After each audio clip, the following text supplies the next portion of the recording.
this is a hijab debate which is raging in the top court of the nation, and also found a mention of what happened in Iran.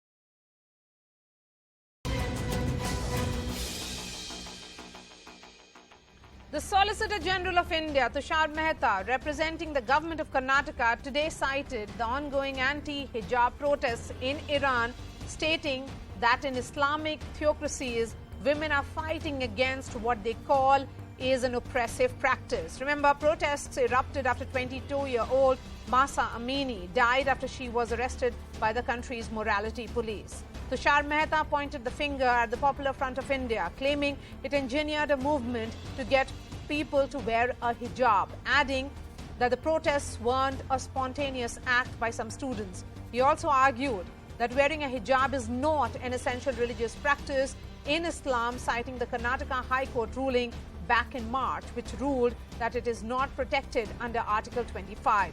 On the other hand, senior advocate Dushyant Dave, representing the petitioners, argued that a hijab is connected to the dignity of a Muslim woman, just like a Hindu woman who covers her head.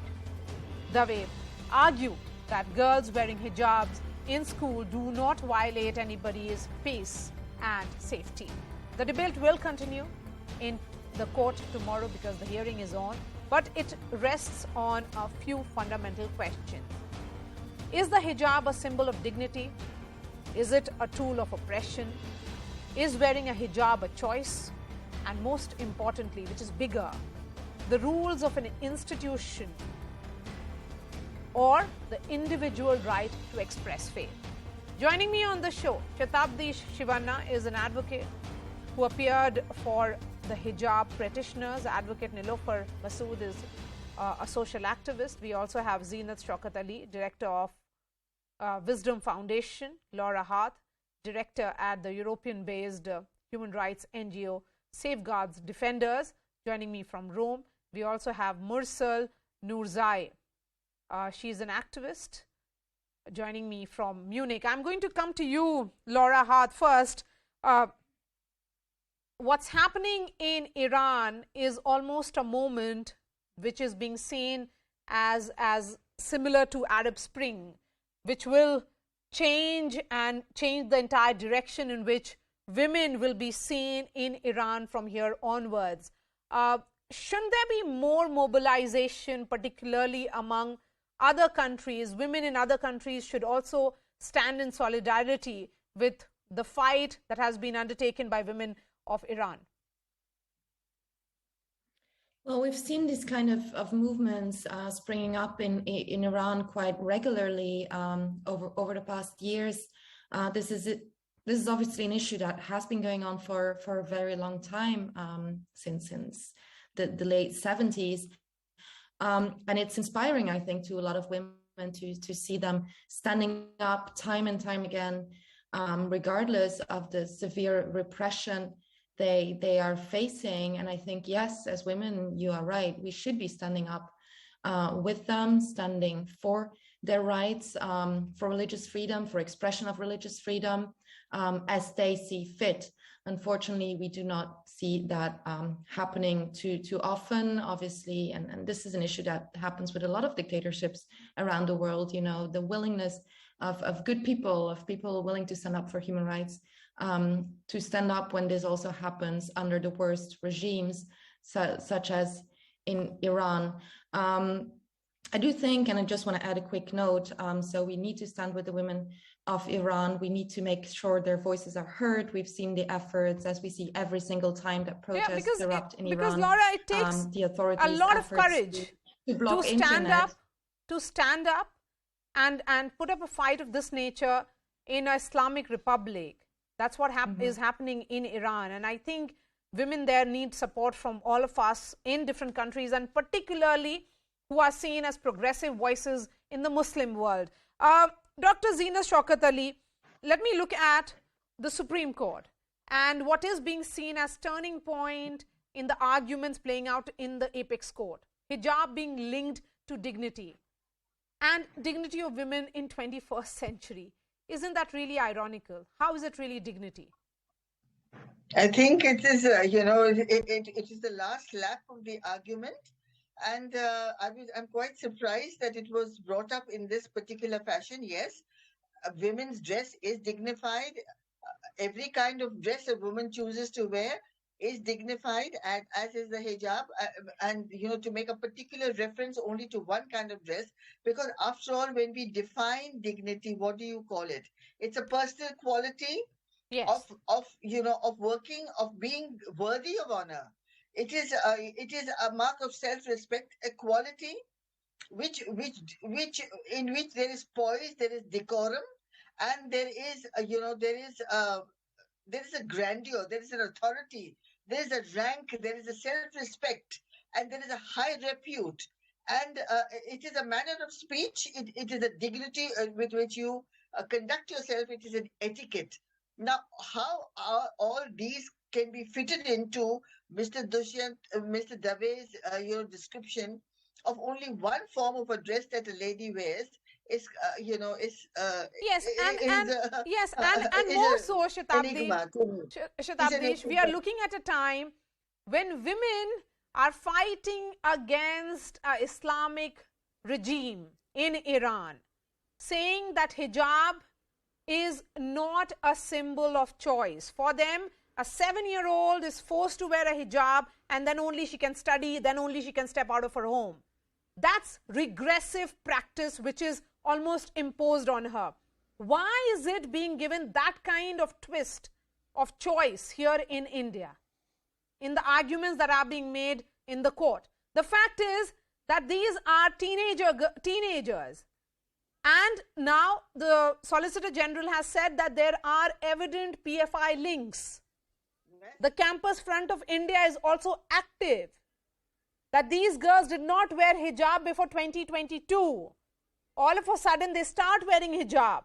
So that there is a larger background to this entire story. Shatabdish. Now, my answer is simple. Yes. Now, if you believe, or women across the globe believe, that it's a regressive approach, or it's patriarchal in nature to impose a hijab on Muslim women, please feel free to do so, and question your authority, question these rights before the competent authority, and we will definitely support you. Now, the girls who came to us to seeking for legal representation, they clearly stated and admitted that it is our choice to wear this hijab, and we are being forced to choose between our right, between their identity and their dignity and their right to education. Now, the college said that, we will not permit you to wear a hijab inside class, and if you do so, we won't allow you.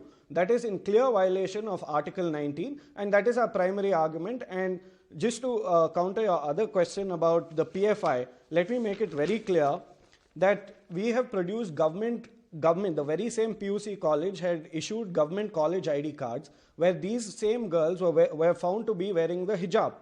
Now, and in Kundapur, they have been wearing the hijab since time immemorial. What is being highlighted now, the state by of Karnataka the is not government new here to is hijab. the Karnataka government, Shatabdish, is saying that this is not a spontaneous act of few individual children, that we want to wear a hijab, that there was a larger conspiracy and the children were acting as advised.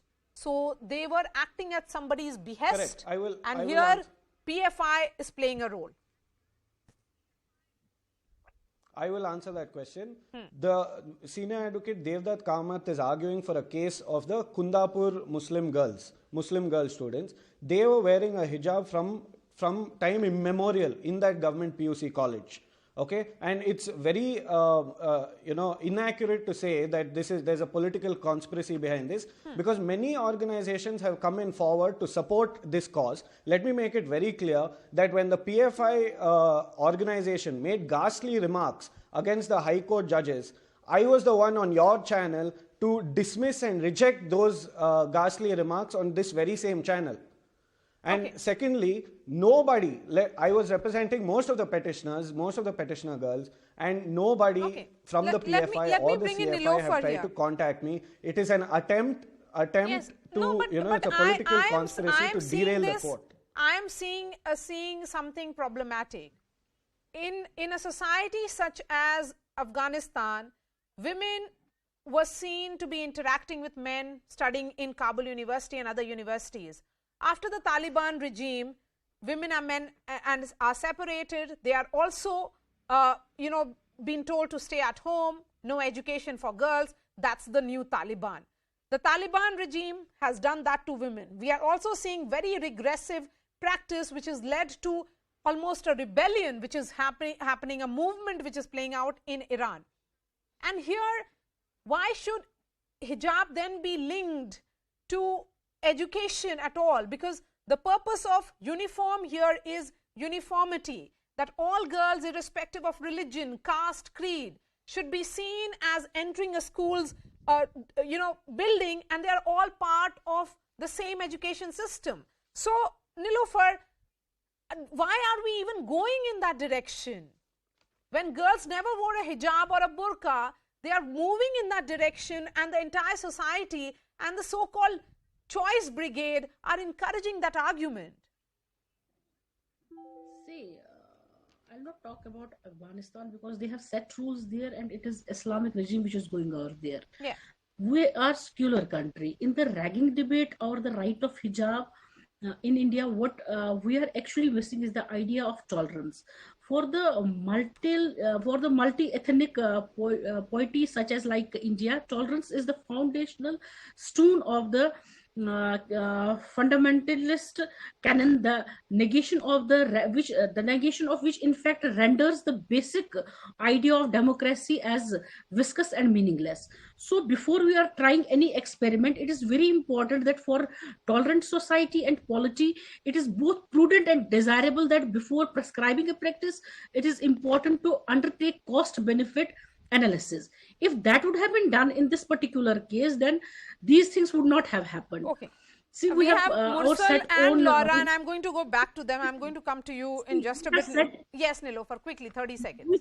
We have set fundamental rights which have been provided by our own constitution.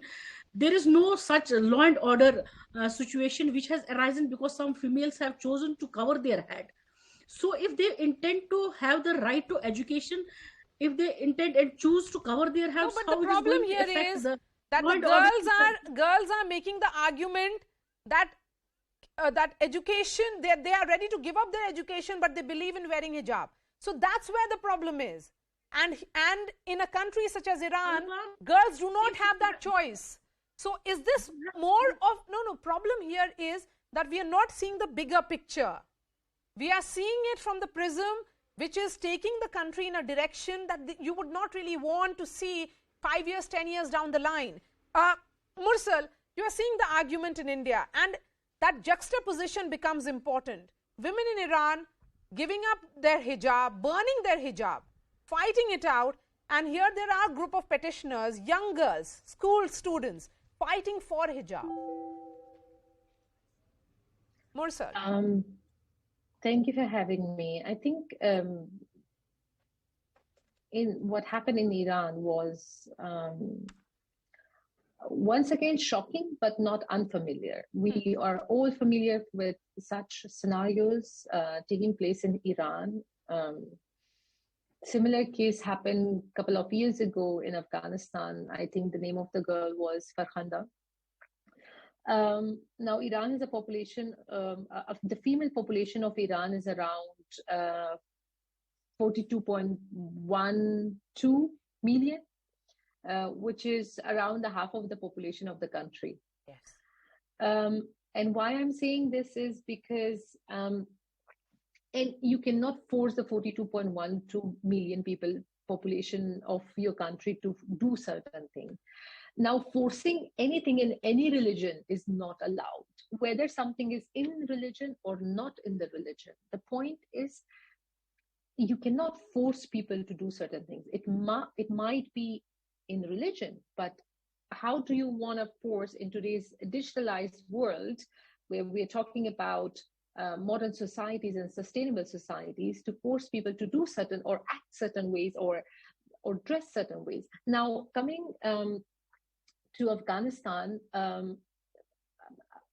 it's very unfortunate that Afghanistan is going through a phase where burqa, hijab, no burqa, that's not the case. The case is the women are not given any rights to do anything, whether it's wearing certain clothes or going out to get education, get treatments, or going out to earn money, right?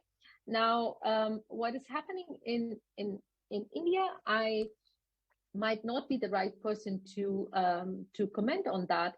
However, one point makes sense to me, that in a university environment or in a school environment, uniform is meant to bring uniformity and discipline. Yes. Now, how that has to be followed, that depends on the authorities of the universities and the schools, that they have to make sure that people are respected, because everyone is coming from different background and different religions, that they should all be treated same way. However, if someone decides out of those authorities where the uniforms are not mandatory, and this is only my personal opinion, that they shall and can dress up the way they want. And I think I myself, I'm Muslim, and it's not about being pro or against hijab. It's just understanding how to respect certain things. Yes, absolutely. I think it's a choice seen by many, but the only argument that I'm trying to make is that when they're young girls, below 18, below 16, is it a choice for them, or have they been told to wear it only by their parents? And that's the larger concern here, because that's what is being argued in the larger, the larger realm here. Laura Hart, the point that I was making with you, and we started talking about it, yes, we should stand in solidarity. The women of Iran do not see this as a choice. For them, it's regressive. It's for most of them, it's oppressive, and it's almost like a turning point where women are saying enough is enough. But in this enough is enough moment, it must have taken them, it has actually taken them 40 years to reach that point. Shouldn't we be seeing more progressive voices? The reason why I'm saying is that MBS, for example, Mohammed bin Salman of Saudi Arabia, was seen as this very progressive voice. Why isn't he speaking in favor of these women? Well, on Mohammed bin Salman, there's many other things to be said. I'm not going to go into that, but I would not define him as a progressive. I think something that came out of this conversation throughout the different speakers is, one, we need to be very careful in not conflating what is happening in Iran or in Afghanistan, where yes, women are being oppressed, but not only women.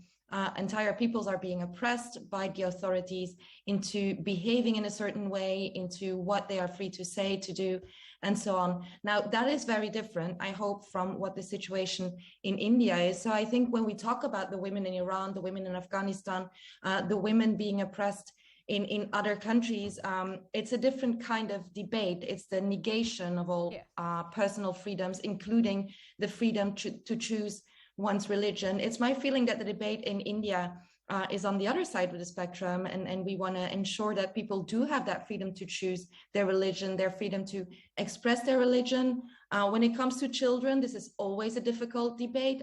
It's not only a debate when we talk about Islam, it's, all parents give their religion, teach their religion to their children at a very young age. So that is a broader debate that maybe we want to have. I would definitely not want to politicize or to translate into an internal Fine Indian enough. debate what is happening All in right. Iran, while I obviously hope and think we should all stand with the women of Iran, but it's very important to keep those things separated and not to have a debate styled on how those things happen in dictatorships, Yes, so- because India yes. is not a dictatorship. And I just want to recall that the same debate that's being had here on schools, on universities, the dress code, is a debate that's been going on in many European countries for a very long time.